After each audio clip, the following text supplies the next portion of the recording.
rain hammered against the coffee shop windows as evening descended upon the city. Elena Sterling sat motionless in her wheelchair, her 7-month pregnant belly prominent beneath her soaked coat. At 26, her once bright eyes now stared hollowly at the letter bearing her father's signature. Richard Sterling's words blurred through her tears.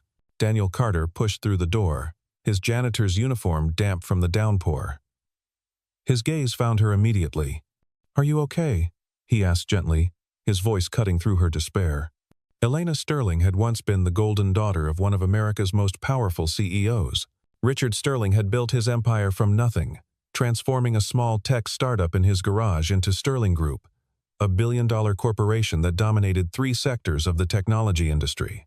The company's headquarters occupied 40 floors of prime Manhattan real estate, its influence reaching across 6 continents.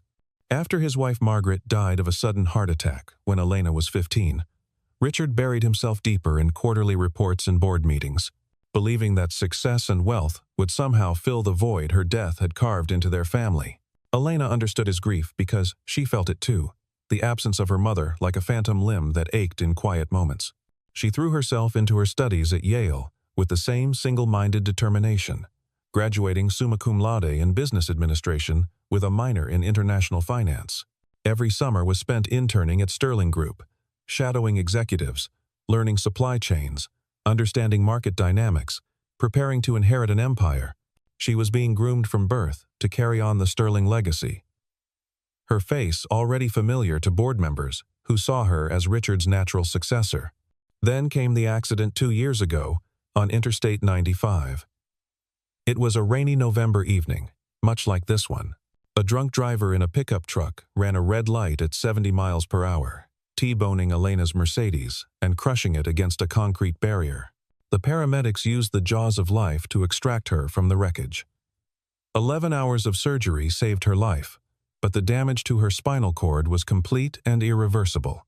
L2 and L3 vertebrae shattered beyond repair. Paralyzed from the waist down at 24, Elena spent 6 months in rehabilitation learning to navigate the world from a wheelchair. Richard hired the best specialists from Johns Hopkins, Mayo Clinic, even flew in experts from Switzerland. He bought her the most advanced wheelchair money could buy. Carbon fiber frame, smart technology, custom modifications that cost more than most people's cars. The entire Sterling mansion was renovated for accessibility ramps installed, doorways widened, an elevator added, bathrooms rebuilt. But he couldn't hide his disappointment when board members whispered about succession plans, questioning whether someone in a wheelchair could command respect in hostile negotiations, whether she could project the strength needed to lead. At a charity gala 8 months ago for the Children's Hospital where Margaret had volunteered for 15 years, Elena met Adrian Miller. He approached her during the silent auction, commenting on her aggressive bidding strategy for a Monet reproduction. 30 years old with perfectly styled dark hair that never seemed out of place, ocean blue eyes that seemed to see into her soul, and designer suits that cost more than most people's monthly salaries. Adrian seemed to see past her wheelchair. Where others saw limitation, he claimed to see strength.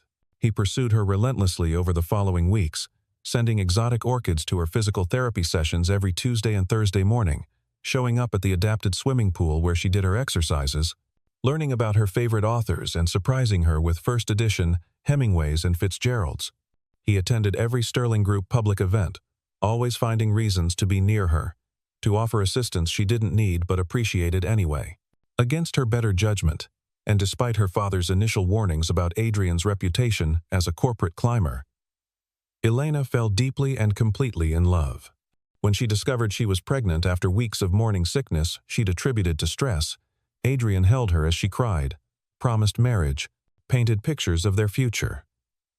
A spring wedding at his family's vineyard in Napa Valley. A nursery overlooking Central Park. Private schools. Family vacations to Europe. He spoke of raising their child to appreciate both business and art, to be compassionate and strong. But promises, Elena was learning the hard way, meant nothing to men like Adrian Miller. Richard discovered the pregnancy during their monthly family dinner, a tradition he'd maintained despite rarely being emotionally present. Elena couldn't hide her morning sickness any longer, rushing to the bathroom twice during the appetizer course, returning pale and shaking. His face transformed from confusion to understanding, to fury, to something far worse, shame mixed with visceral disgust. The daughter he'd once proudly introduced at board meetings, whose intelligence he'd bragged about to competitors, was now unmarried, pregnant, and paralyzed. In his warped perspective, she'd become everything Sterling Group shouldn't represent.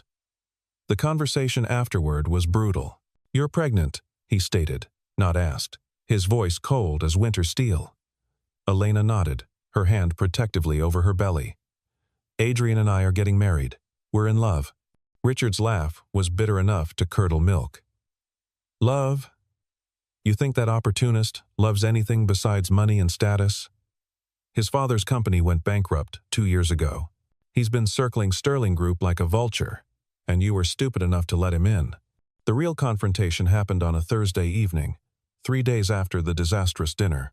Richard summoned Elena to his mahogany-paneled study, where he'd made billion-dollar deals and destroyed competitors with a phone call. The oil paintings of previous Sterling patriarchs seemed to glare down at Elena as she wheeled herself in, their eyes following her with disapproval. Richard stood behind his massive desk like a general preparing for war, his Italian suit impeccable despite the late hour, his expression carved from stone. "How could you be so irresponsible?" His voice carried the same tone he used when firing executives who'd failed quarterly projections. 26 years of preparation, the best education money could buy, and you throw it all away for what? A few months of passion with a man who's obviously using you? Elena gripped her wheelchair's armrests until her knuckles turned white, fighting to keep her voice steady. "I'm in love, Dad. Adrian and I are getting married next spring. This baby is wanted and loved, which is more than I felt growing up in this museum you call a home." Richard's face darkened at the insult. "Adrian Miller? That opportunist who's been sniffing around our competitors like a dog in heat? His last 3 relationships were with heiresses and executives' daughters. You think you're special? You think he sees past the Sterling name?" The word stung because Elena had started wondering the same thing.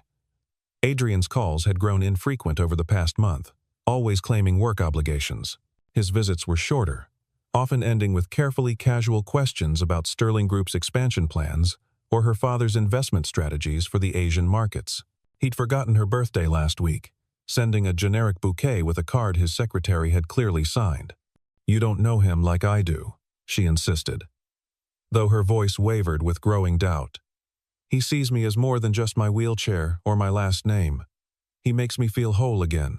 Richard pulled out his phone, swiping through photos from a gossip blog that specialized in destroying reputations for profit. Elena at a modest restaurant in Queens she'd thought was safe from prying eyes, her pregnancy obvious beneath a simple dress she'd bought off the rack, the headline reading "Sterling Heiress's Secret Shame, Billionaire's Daughter Breeding Out of Wedlock." Below were hundreds of comments. So cruel, Elena stopped reading. After the first few comparing her to a beached whale. "You're destroying everything I built," Richard said coldly, his voice like ice cracking on a frozen lake. "The board is already questioning my judgment for keeping you as heir apparent after your accident. 3 major investors called this morning threatening to pull out. Stock prices dropped 3% in 6 hours because of these photos. Our competitors are laughing at us, calling Sterling Group weak, saying I've lost control of my own family." Elena felt tears burning her eyes but refused to let them fall. "I'm your daughter, not a stock option or a PR strategy. Mom would be disgusted by what you've become. You were my successor," Richard corrected, refilling his glass with 40-year-old scotch that cost more than most people's rent. "Now you're a liability that threatens 40 years of building this empire. Your mother understood sacrifice for the greater good. She gave up her career to support mine." "She gave up her career because you demanded it," Elena shot back. "And it killed her. The stress of being your perfect corporate wife gave her that heart attack."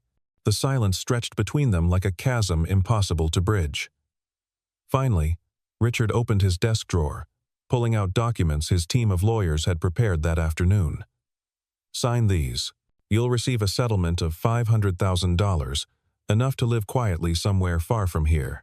Europe, perhaps, where the scandal won't follow. In exchange, you'll relinquish all claims to Sterling Group, surrender your board position effective immediately, and have no further contact with our business associates or clients. You'll also sign a non-disclosure agreement about company operations." Elena stared at the papers, recognizing the legal language that meant complete severance from everything she'd known. "You're disowning me? Your only child? The daughter Mom died believing you'd protect?" Richard's jaw clenched at the mention of Margaret. "Your mother understood that the company comes first. It's what ensures our family's legacy for generations." "What family?" Elena asked bitterly. "The one you're destroying right now? The one you destroyed when you spread your legs for the first man who pretended to care," Richard snapped, the vulgarity shocking them both. "You have 48 hours to decide," he continued, recovering his composure. "If you refuse, you leave with nothing but the clothes on your back. Your credit cards are already frozen. The apartment in your name has been transferred back to the company. Your car has been repossessed. Choose wisely." That night, Elena packed what she could carry in 2 suitcases and a duffel bag. Her hands shook as she folded clothes, choosing practical items over designer pieces. She'd saved $3,000 in cash, hidden in her mother's old jewelry box behind the pearls Margaret had worn on her wedding day. As rain began falling, matching the tears she could no longer hold back, she wheeled herself out of the 20-room mansion where she'd taken her first steps, spoken her first words, celebrated birthdays, and mourned her mother. The security guard at the gate wouldn't meet her eyes as she passed, already informed of her new status as persona non grata. Daniel Carter was finishing his 10-hour shift at the Bentwood office complex, his back aching from mopping 3 floors and cleaning 47 bathrooms, when he saw her through the sheets of rain. The coffee shop was closed, its neon sign dark. But Elena sat under the small awning, trying futilely to escape the downpour. Her expensive clothes were soaked through, her blonde hair plastered to her face like seaweed, mascara running in dark rivers down her cheeks. She looked nothing like the confident woman he'd seen in Forbes magazine just 6 months ago, profiled as the future of Sterling Group. Daniel had noticed her earlier that week, entering the coffee shop each afternoon around 3, ordering chamomile tea she barely touched, staring at her phone as if willing it to ring. The barista, Jenny, had mentioned she'd been coming for days, always alone, always sad, barely speaking except to order. Tonight was different. Tonight she looked completely broken, like someone who'd lost everything that mattered and had no idea how to continue breathing. "Miss, you'll catch pneumonia out here," Daniel said, approaching slowly so as not to startle her. The last thing she needed was another shock to her system. Elena looked up, startled by the kindness in his voice, after days of harsh words and rejection. "The shop's closed. I'm just waiting for the rain to stop. This storm's supposed to last all night according to the weather service," Daniel said, checking his phone. "Are you waiting for someone to pick you up? I could wait with you if you'd like." "For somewhere to go," she admitted quietly, her voice barely audible over the rain hammering the pavement. "I used to have a driver. I used to have a lot of things." Daniel glanced at her luggage. Louis Vuitton pieces he recognized from magazines, now soaked and mud-splattered. He noticed her wheelchair, a high-tech model that probably cost more than he made in 6 months. Her pregnancy was obvious, despite her loose sweater. His own struggles as a single father had taught him to recognize desperation in all its forms. He'd worn that same expression after Sarah's funeral, standing in their empty apartment, wondering how he'd raise Ethan alone. "Look, I know this sounds crazy, and you have absolutely no reason to trust me, but my apartment's just 3 blocks away on Riverside. You could dry off, warm up, maybe eat something, and figure out your next move. No strings, no expectations, just human kindness." Elena studied him carefully, cataloging details. His uniform was worn but meticulously clean. Name tag, reading Daniel C. His face was weathered but kind, laugh lines around brown eyes that held a sadness matching her own. His hands were calloused from work but gentle-looking. "I don't even know you. You could be anyone. A serial killer. A kidnapper." "Daniel Carter," he said, pulling out his driver's license and work ID to show her. "I'm the night janitor here, Been working this building for 4 years since my wife passed. My son Ethan and I live in the Riverside Apartments, Unit 312. You can call the building super, Mrs. Chen, to verify if you want. She'll vouch for me." "Why would you help a stranger?" Elena asked, suspicious after Adrian's calculated betrayal. "Especially one who's clearly a disaster?" Daniel thought of his wife Sarah, how she'd died 3 years ago from pancreatic cancer that took her in 4 months, leaving him to raise Ethan alone with no family support. His parents were gone. Sarah's family lived in Korea and barely knew Ethan existed. "Because sometimes strangers are just friends waiting to happen," he said, repeating what Sarah used to say at the community center where she'd volunteered teaching English to immigrants. "And because I know what it's like to feel like you're drowning with no life preserver in sight. After my wife died, strangers kept me and my son afloat. This is me paying it forward." The rain intensified, turning the streets into rivers. Lightning flashed, illuminating Elena's exhausted face. Her phone, dead from moisture damage, offered no salvation. Adrian hadn't returned her 37 calls or 18 increasingly desperate text messages. Her father's deadline loomed like an executioner's axe. She had no other options. No friends who weren't connected to Sterling Group. No family besides Richard. "Okay," she whispered, her pride crumbling like wet tissue paper. "Just for tonight. I'll pay you for the trouble." Daniel shook his head. "No payment needed. Let's just get you somewhere warm and dry." He helped her navigate the broken sidewalks, pushing her chair when the wheels stuck in puddles and debris, holding his own umbrella over her while getting thoroughly soaked himself. His apartment building was old, built in the 1960s, the elevator creaky and slow, graffiti on the walls. But when he opened his door, warmth and light and the smell of home flooded out. The apartment was small, but meticulously clean and organized. 900 square feet that held an entire life. Crayon drawings covered the refrigerator in overlapping layers of childhood creativity. Dinosaurs, robots, a family of 3 with one figure surrounded by hearts and labeled Mommy in Heaven. Toy robots lined the windowsill like sentries guarding against sadness. A New England Patriots blanket draped the worn couch that had seen better decades. Family photos covered one wall, a beautiful Korean woman with kind eyes appearing in most of them. Her smile radiant, even in casual snapshots. "Dad?" A young boy peered from behind a bedroom door, wearing dinosaur pajamas that were slightly too small. "Who's the lady?" "Is she from your work?" "This is Elena," Daniel said carefully, hanging up his soaked jacket. "She needs our help tonight. Remember what we talked about? About being kind to people who are having a hard time." Ethan nodded solemnly, then brightened with 8-year-old enthusiasm. Like when Mrs. Rodriguez needed help with groceries after her surgery, or when Tommy's family needed food after his dad lost his job, or when Mr. Park couldn't pay rent and we shared our dinners. Exactly like that. Daniel smiled, ruffling his son's dark hair. "Can you get the extra blankets from the hall closet?" "The warm ones Grandma Sarah made." He grabbed clean towels from the bathroom, then hesitated at the doorway. The bathroom door's narrow, and there's a lip at the entrance.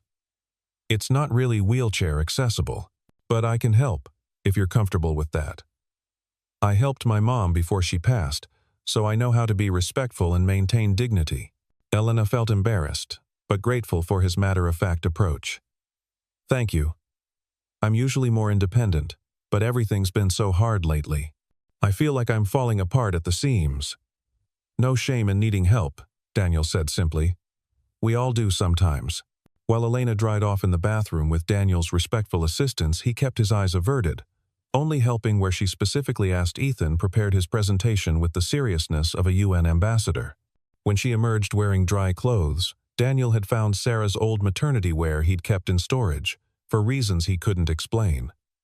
Ethan was waiting with hot chocolate made from scratch and a 1,000-piece puzzle spread across the coffee table. "Do you like dinosaurs?" he asked, seriously, as if this was the most important question in the world. "I used to love them when I was young," Elena said, remembering her childhood obsession, the museum trips with her mother, before Margaret got too busy being Mrs. Sterling. "I had a whole collection of fossils my mom helped me find. Then you'll love this puzzle. It's a brachiosaurus. Dad says they were gentle giants who only ate plants and protected their babies. They were so tall they could eat leaves other dinosaurs couldn't reach.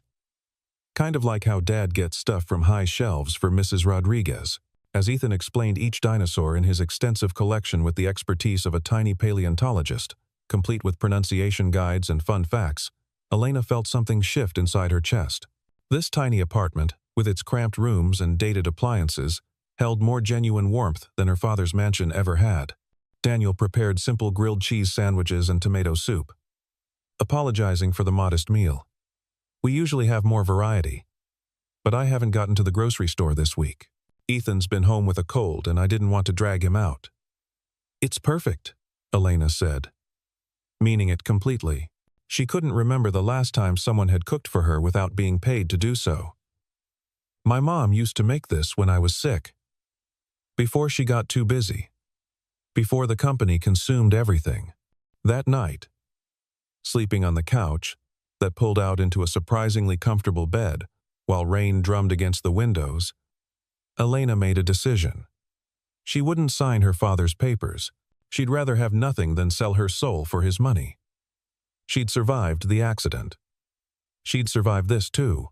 In the morning, Daniel made pancakes from his grandmother's recipe, while Ethan showed Elena his artwork, each drawing accompanied by an elaborate story. "This one's our family before," he said, pointing to 3 figures holding hands under a rainbow. "But Mommy got sick and became an angel, so now she watches from the clouds. See? That's her face in the sun."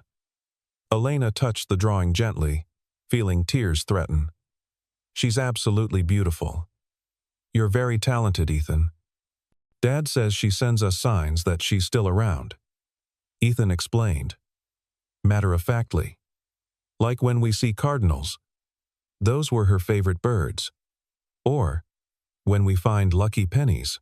Maybe she sent you here because you needed us and we needed you." Daniel blushed furiously, nearly dropping the spatula.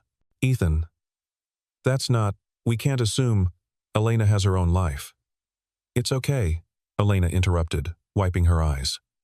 "Maybe she did. I'd like to think so. I'd like to think someone up there is looking out for all of us." Over the following days, an unexpected routine developed that felt more natural than Elena's old life ever had.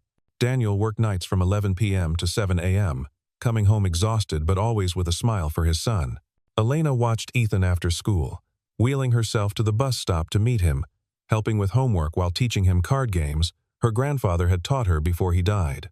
She contributed what money she had for groceries despite Daniel's protests, and learned to cook simple meals from YouTube videos, determined to be useful, to earn her place in their small sanctuary. 2 weeks into their arrangement, disaster struck. The media vultures found her like they always did, drawn to scandal, like flies to carrion. Photographers clustered outside the building like a pack of hungry wolves, capturing Daniel helping Elena into his beat-up Toyota Corolla with 200,000 miles on the odometer.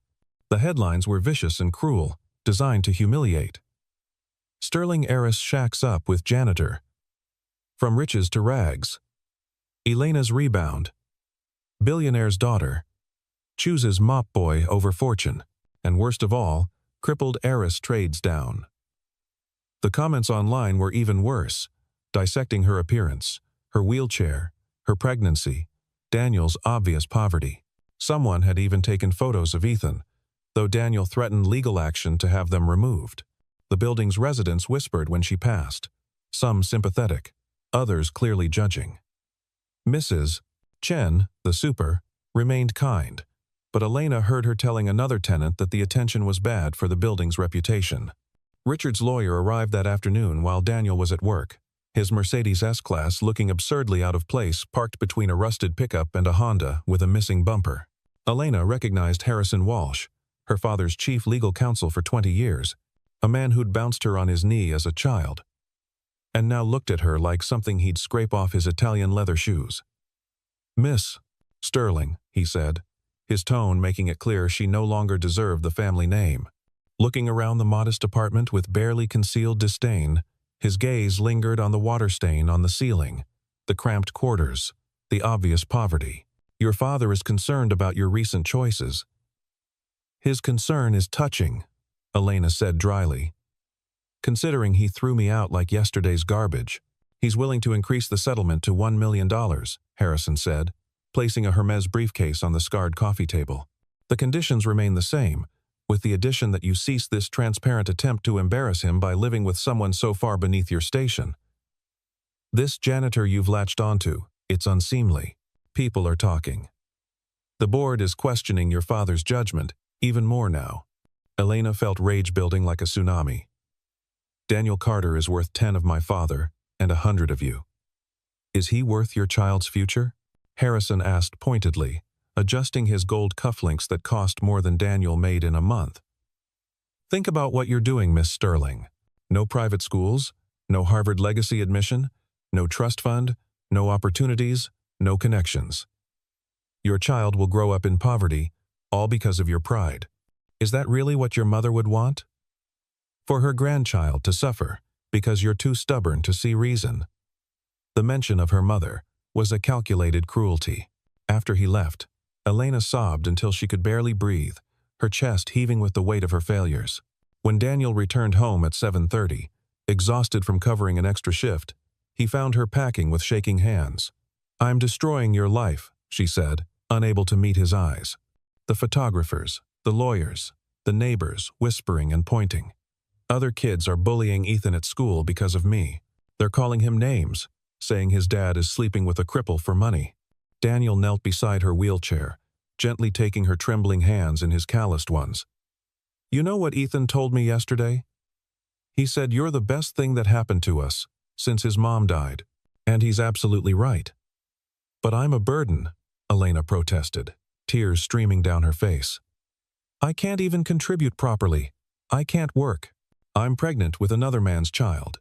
Paralyzed, disowned, followed by scandal everywhere I go. What could you possibly see in me?" Daniel cupped her face gently, his thumbs wiping away her tears. "I see someone who reads stories with different voices to make my son laugh until his sides hurt. Someone who taught him fractions when I couldn't figure out Common Core math. Someone who makes this apartment feel like a home again, instead of just a place where we exist between Sarah's death and whatever comes next. I see someone I'm falling in love with." Their eyes met, and Elena saw truth there, not calculation. "But Adrian," she started.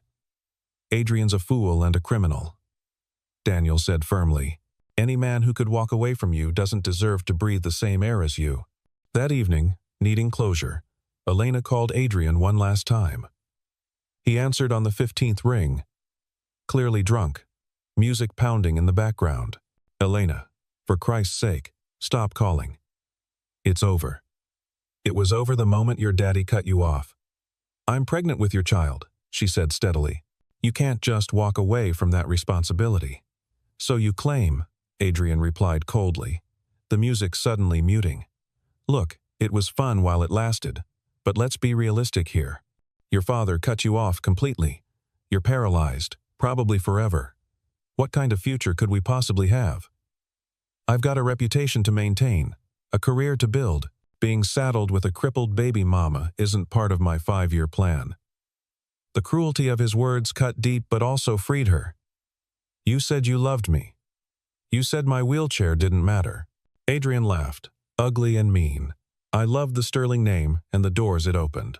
I loved the insider information you gave me about your father's deals. Without that, you're just another girl in a wheelchair. And frankly, not worth the trouble. Don't contact me again. My lawyer will send papers terminating parental rights. I want nothing to do with you or the brat." He hung up. Elena stared at the phone, then at Daniel reading to Ethan on the couch, doing all the voices for Harry Potter, making his son giggle.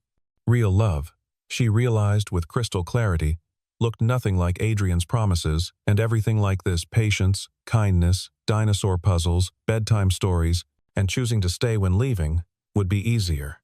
3 days later, Daniel overheard a conversation that changed everything.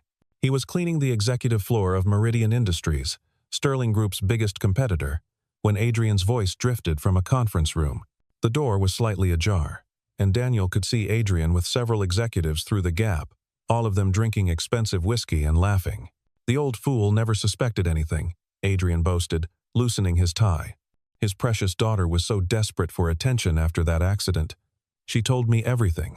Sterling Group's expansion plans for Asia, their weaknesses in cybersecurity, the problems with their Singapore suppliers, even Richard's personal passwords.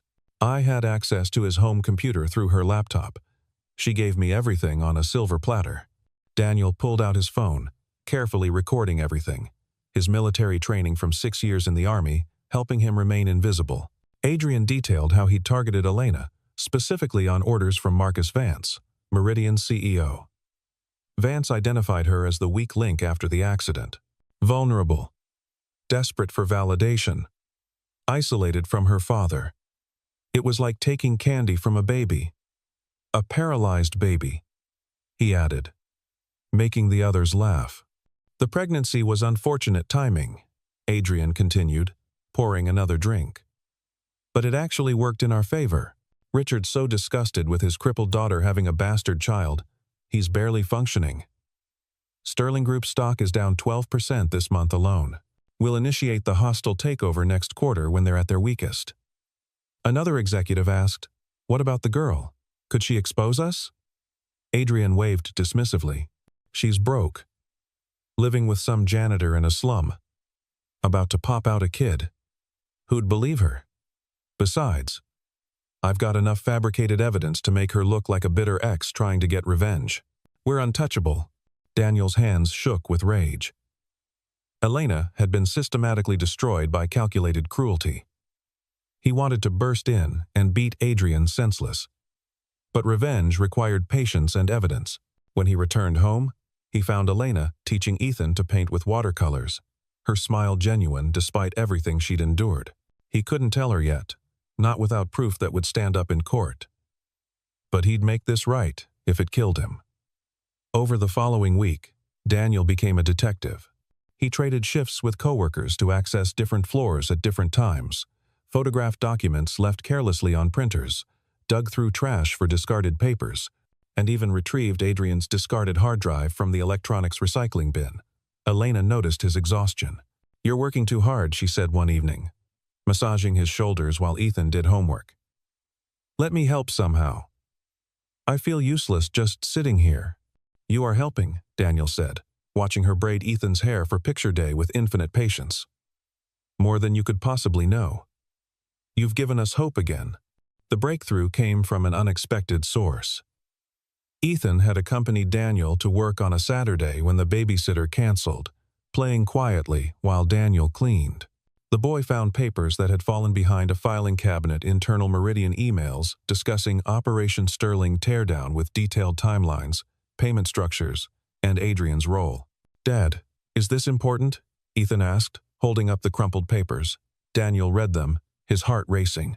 They outlined the entire conspiracy, including Adrian's monthly payments of $50,000 and the planned corporate raid scheduled for next month. But they needed more concrete evidence to take to authorities. Elena still had one friend at Sterling Group, her former assistant Jennifer Chen, who'd started as an intern when Elena was learning the business. Elena called her, explaining everything that had happened. Jennifer was horrified. "I knew Adrian was suspicious. He kept asking about your father's schedule, his passwords, even what medications he took. He said it was because he wanted to be a good son-in-law. He was always snooping around your office when you were in meetings." "Oh, Elena, I'm so sorry. We all should have seen it." Jennifer agreed to help, using her access to retrieve Adrian's old emails to Elena, cross-referencing dates with Meridian's strategic moves. The pattern was undeniable. Every piece of inside information Elena had inadvertently shared during their relationship had been weaponized against Sterling Group. Jennifer also discovered something else. Adrian was already engaged to Marcus Vance's daughter. Had been the entire time he was pursuing Elena. The engagement had been kept secret for strategic reasons. The investigation intensified over 3 weeks of careful planning and dangerous execution. Daniel used his janitor's access to map Meridian's security protocols, memorizing guard rotations and camera blind spots. Elena decoded the financial data Jennifer smuggled out on encrypted flash drives. Her business training invaluable. They worked after Ethan's bedtime, spreading documents across the kitchen table like generals planning a campaign. Elena identified patterns Daniel would have missed: shell companies, offshore accounts, money laundering through Delaware corporations. This transaction here, Elena pointed out, tracing a complex trail. That's how they're hiding Adrian's payments, through 3 shell companies, then to the Caymans, then back as consulting fees. It's brilliant, but traceable if you know what to look for. Daniel marveled at her expertise. You really were going to run Sterling Group. You'd have been brilliant at it. In another life, Elena said sadly, her hand moving to her belly where the baby kicked. Maybe in this life too, Daniel suggested. Your father needs to know the truth. Elena shook her head. He won't listen to me. He thinks I'm a failure. Then, we make him listen, Daniel said, with determination. Their first attempt nearly ended in disaster. Daniel tried to access Meridian's secure server but triggered an alarm. Security guards flooded the floor within minutes. He hid in a supply closet for 3 hours, barely breathing, texting Elena to keep her calm. I'm fine. Just playing hide and seek with security, he wrote. That's not funny, she replied. You have a son to come home to, and me. We need you safe. The "we need you" made his heart race more than the close call. Their second attempt was smarter. Jennifer arranged a meeting between Elena and Thomas Westbrook, a sympathetic board member, but he backed out at the last minute, scared of Richard's wrath. We're running out of time, Elena said urgently. I'm due in 5 weeks. Meridian's takeover is next month. Daniel made a decision. Then we confront Adrian directly. Elena grabbed his arm. That's dangerous. He's desperate now. So are we, Daniel said. But we're also right. The plan was simple, but risky. Daniel would confront Adrian in the Meridian parking garage at 2 a.m. when security was minimal. Elena would wait in the car with the engine running, ready to call police if needed. But plans, like promises, often crumble under pressure. Adrian arrived early with 2 security guards, tipped off by someone. Daniel's heart sank until he heard a familiar voice. Adrian Miller? Richard Sterling emerged from behind a concrete pillar, flanked by his own security team. We need to talk. Elena gasped from the car. Her father looked older, grayer, diminished. But his presence still commanded attention. About what?